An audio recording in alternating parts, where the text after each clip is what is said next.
ನೋಡಿ ಪ್ರೀತಿ ರೈತ ಬಾಂಧವರೇ, ಇವರು ನಮ್ಮ ಶಿವಣ್ಣ ಸರ್ ಅಂತ ಐಗೂರು ಗ್ರಾಮದವರು. ಇವರು ಲಾಸ್ಟು ಜಾನ್ವರಿಲಿ ಸ್ಪ್ರೇ ಮಾಡಿಸಿದ್ರು.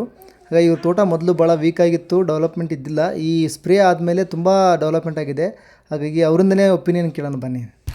ಹೆಸರು ಶಿವಣ್ಣ ಅಂತ ಐಗೂರು ಗ್ರಾಮ. ಈಗ ಸ್ಪ್ರೇ ಮಾಡೋದಕ್ಕೆ ಸ್ವಲ್ಪ ಇರಲಿಲ್ಲ. ಸ್ಪ್ರೇ ಮಾಡಿದ್ಮೇಲೆ ಒಂದು ಇಂಪ್ರೂವ್ಮೆಂಟ್ ಆಗಿದೆ. ಇನ್ನೊಂದೇನು ಅವ್ರು ಯಾವ್ದು ಕೆಲವೊಂದು ಮೆಡಿಸಿನ್ಗಳು ಹೇಳ್ತಾ ಇದ್ದಾರೆ. ಆ ಮೆಡಿಸಿನ್ಗಳನ್ನ ನಾವು ಮತ್ತೆ ಅದನ್ನ ಇನ್ಸರ್ಟೇಷನ್ ಮಾಡೋಣ. ಸರ್ ಹೇಗೆ ಸರ್, ಅಂದರೆ ಮೊದಲು ರೋಗ ಇತ್ತು, ಈಗ ರೋಗ ಕಂಟ್ರೋಲ್ ಆಗಿದೆ ಸರ್? ಈಗ ರೋಗ ಕಂಟ್ರೋಲ್ ಆಗಿದೆ, ಫಂಗಸ್ ಕಡಿಮೆ ಆಗಿದೆ. ಆಮೇಲೆ ಗಿಡಗಳು ಭಾಳ ಎಲ್ಲೋ ಇದ್ವು, ಈಗೆಲ್ಲ ಸುಳಿ ಎಲ್ಲ ಗ್ರೀನ್ ಆಗಿ ಚೆನ್ನಾಗಿ ಬಂದಿದೆ ಸರ್. ಈಗ ಹೌದೌದು, ಈಗ ಗಿಡಗಳು ಸ್ವಲ್ಪ ಇಂಪ್ರೂವ್ ಆಗಿದೆ. ಸೊ ಹಾಗಾಗಿ ನೀವು ಸಜೆಸ್ಟ್ ಮಾಡ್ಬೋದಾ, ಅಂದರೆ ಬೇರೆ ರೈತರು ವಿವೋಜಿ ಬಯೋಟೆಕ್? ಇಲ್ಲ, ಖಂಡಿತ ಮಾಡ್ಕೊಂಡ್ರೆ ಒಳ್ಳೇದು.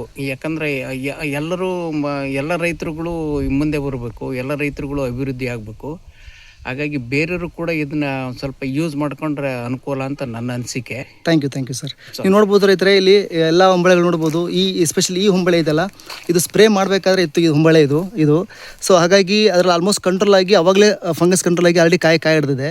ಆಮೇಲೆ ನೋಡ್ರಿ ಹೊಸದಾಗಿ ಏನು ಹೊಂಬಳೆ ಬಂತಲ್ಲ, ಇದ್ರಲ್ಲಿ ನೋಡ್ರಿ ಒಂದು ಚೂರು ಡ್ರೈ ಬ್ಯಾಕ್ ಆಗಿಲ್ಲ. ನಿಮ್ಮ ತೋಟದಲ್ಲಿ ಬೇಕು ನೋಡ್ಕೊಟ್ರೆ ನೀವು, ಇದೆಲ್ಲ ತುದಿಯೆಲ್ಲ ಇರ್ತಲ್ಲ, ತುದಿಯೆಲ್ಲ ಕರ್ರಗಾಗಿರುತ್ತಲ್ಲ.